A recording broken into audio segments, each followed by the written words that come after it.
En France, on voit toujours la politique en gauche contre droite, n'est-ce pas? Et ça, c'est un phénomène qui est franco-français.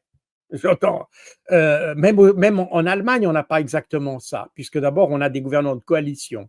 Alors, aux États-Unis, c'est pas un gouvernement de coalition, mais les deux partis, c'est pour ça que beaucoup ont dit que les deux partis américains sont souvent une fiction, qu'en réalité, c'est le même parti avec des tendances différentes, parce que euh, il n'y a pas vraiment de gauche et de droite aux États-Unis.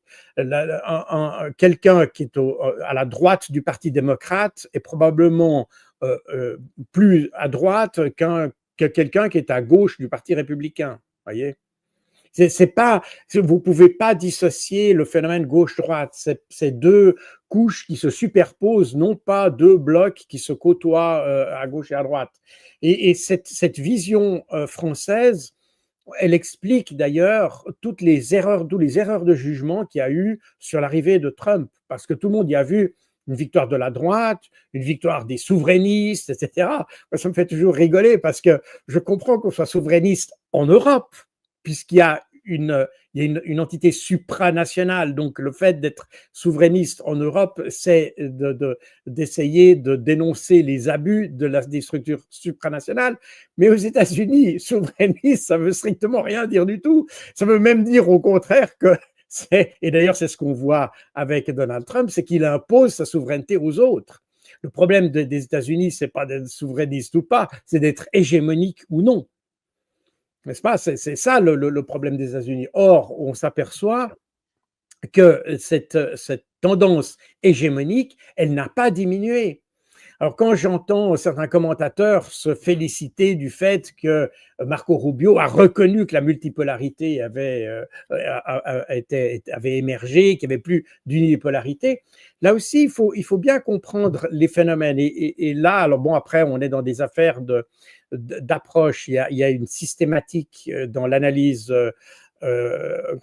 particulièrement en France, d'ailleurs, chez les anglo-saxons, c'est un peu différent. Il y a plus de factualité dans l'analyse. En France, on est sur, dans les pays latins, mais en France en particulier, on le retrouve en Suisse et en Belgique, on a une approche très émotionnelle des choses. Et par conséquent, quand on entend Rubio parler de la fin de l'unipolarité, on se dit ah, c'est fantastique, ils ont changé de vue. Non, l'unipolarité, comme la multipolarité, c'est un état de fait. C'est pas une politique, l'unipolarité. Et d'ailleurs, Rubio, dans son l'interview qu'il avait fait avec Megyn Kelly il y a quelque temps avec NBC ou CBS, je ne me rappelle plus, CBS, enfin bref, peu importe, il avait bien dit, c'est la situation qui nous a amené à cette situation d'unipolarité.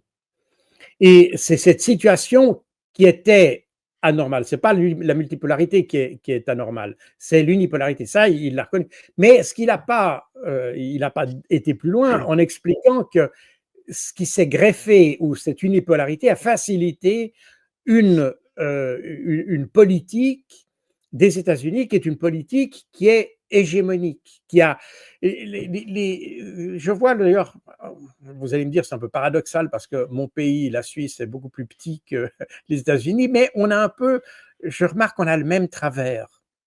Nous avons le travers de ceux qui semblent ou qui ont le sentiment d'avoir réussi. N'est-ce pas? En Suisse, on a un système politique qui fonctionne bien, enfin relativement bien. Tout n'est pas parfait, mais ça fonctionne relativement bien. Une prospérité économique qui nous donne des niveaux de vie qui sont les plus élevés d'Europe ou à peu près. Un système démocratique qui fonctionne, etc. Par conséquent, on a le sentiment d'être un modèle.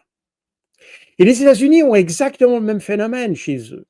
Ils ont une économie qui fonctionne, enfin qui semble fonctionner, qui semblait fonctionner, c'est un peu différent aujourd'hui. Ils ont un système démocratique qui est reconnu comme étant un système démocratique, etc., liberté de presse, etc. Et ils ont l'impression qu'ils détiennent la vérité. Le problème, c'est que la Suisse est un pays qui est très petit et qui n'est pas en mesure d'imposer ses solutions au reste du monde, alors que les États-Unis ont le sentiment, en plus, si on ajoute à ça Oui. d'autres phénomènes plus historiques, plus culturels, comme une forme de tempérament missionnaire, hein, puisque, je rappelle, c'est un peu l'origine d'ailleurs des États-Unis, ce côté missionnaire. Et il y a toujours chez eux ce côté missionnaire. Et d'ailleurs, on le voit très bien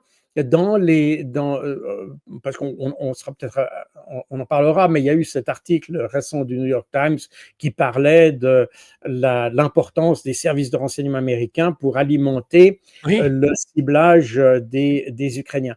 Et là, il y a une remarque qui est très intéressante dans ce document, dans cet article. Il y a un général américain qui s'étonne du fait que les Ukrainiens ne reconnaissent pas la parole des Américains comme étant la parole divine, en quelque sorte.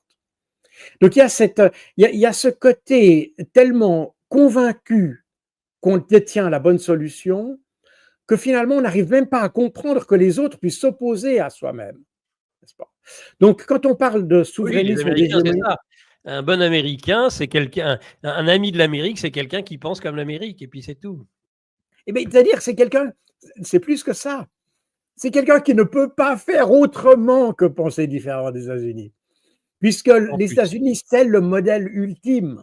Vous Mmh. voyez, c'est un peu ça la problématique. Et c'est pour ça que les Américains, ce que nous voyons comme hégémonique, et qui est une hégémonie de fait, Mmh. est en fait, n'est pas perçu négativement par les États-Unis parce qu'ils ont de la peine à comprendre pourquoi les autres pays n'arrivent pas aux mêmes conclusions qu'eux. Pourquoi ils n'arrivent pas au même système politique qu'eux? Ils ont atteint cette maturité, etc., etc. Donc il y a une forme mais de nouveau, c'est pas complètement illogique. Il y a une forme d'ethnocentrisme dans cette affaire. Alors c'est un grand pays, ça il faut le dire. C'est un pays qui a déterminé la vie de l'Occident dans la deuxième moitié du XXe siècle. D'une certaine manière, il l'a déterminé ensuite par les guerres qu'il a causées, mais dans la deuxième moitié du XXe siècle, c'était un peu le phare de l'Occident. C'est sur eux que s'est fondée l'OTAN, c'est sur eux qu'était fondée la politique vers l'Union soviétique. Chaque fois qu'il y avait un problème, les Européens se sont tournés vers les États-Unis.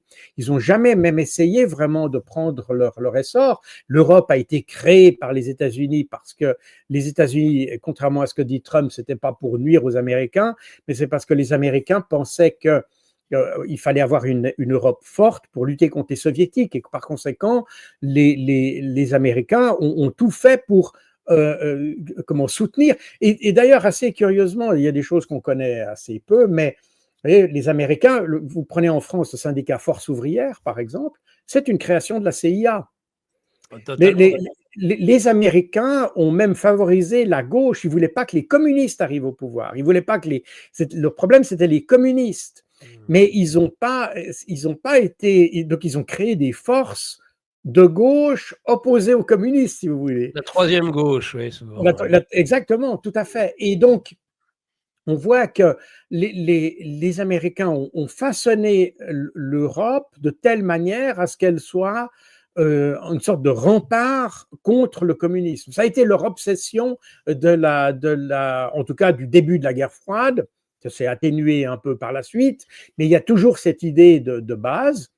Et c'est ça qui a dominé. C'est pour ça que vous avez, alors quand on parle d'ingérence, il y a cette ingérence absolument claire des États-Unis dans les élections de 1948 en Italie, où les Américains ont favorisé la démocratie chrétienne, de nouveau un parti de centre-gauche, n'est-ce pas, à la base, pour pouvoir lutter contre le Parti communiste, puisqu'en France, typiquement en France et en Italie, le Parti communiste était sorti, entre guillemets, victorieux de la Deuxième Guerre mondiale. C'est grâce à eux que la résistance a pu prendre le dessus sur l'occupant nazi.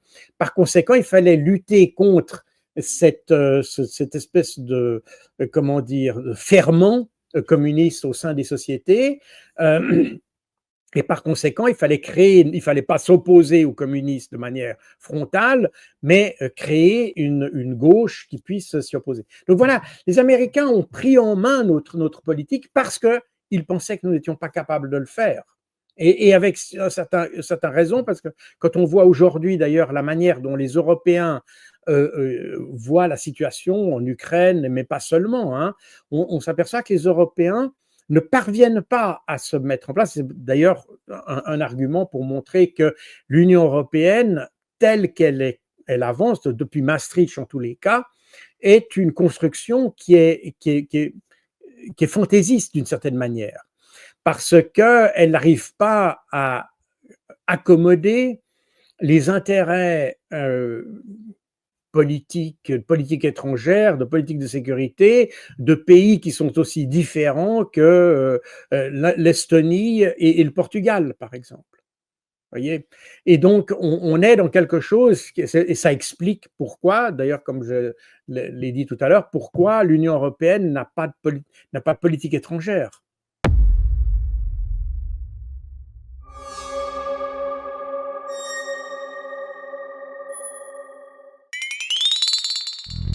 Yeah.